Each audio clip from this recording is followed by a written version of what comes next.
This video is a short introduction to Behavioral Finance FRE 6451, a description of the course. Why are we teaching Behavioral Finance in a financial engineering course? It's behavioral finance, it's psychology, people are irrational, markets are inefficient. That's crazy talk. When it comes to financial engineering, we want to get things done, right? So how can behavioral finance possibly be an important topic? Well, when you look at stocks, there's lots of different hair involved. There's different CEOs, different analysts, different names, different tickers, different products, different fundamentals. But let's boil it down to the simplest possible case. Look at a bunch of night lights. Everybody's been to a department store. You walk in, you could buy one night light for $1.99. You could buy two for $5.14. $5.14? Why would it cost more to buy two night lights? It's the same Energizer brand night light as this one, but it costs more than twice as much. Or you could buy four that costs more than twice as much as the two. These kinds of violations happen all the time, not just in department stores, but in the real world, in finance, in stocks. And how can it happen? And what can we do about it? How can we learn from it? How can we build useful tools that take into account the fact that mispricings do occur?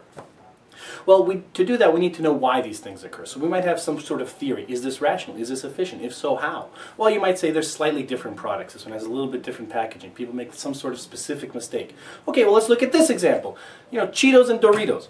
Cheetos here, 65 cents, 75 cents. Doritos, 65 cents, 75 cents. Would you buy the more expensive Cheetos or Doritos? They're the exact same thing.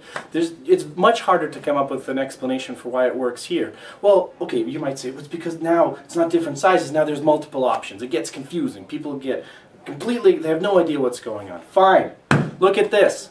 Orange juice, $5. But jugo de naranja, only $4. Same stand, same juice, same cups, same people.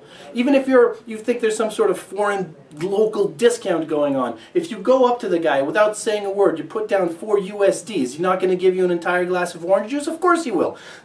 Markets are not efficient. It's very clear that you can show markets are inefficient. The question is, how can you take advantage of it? And the way you can take advantage is if you find out how you can do the arbitrage. This course will teach about the differences between concepts such as the law of one price, limits to arbitrage, applications to developing trading strategies, cumulative prospect theory, equity premium puzzle, all sorts of fascinating things that are really, in some sense, the very essence of what finance is all about.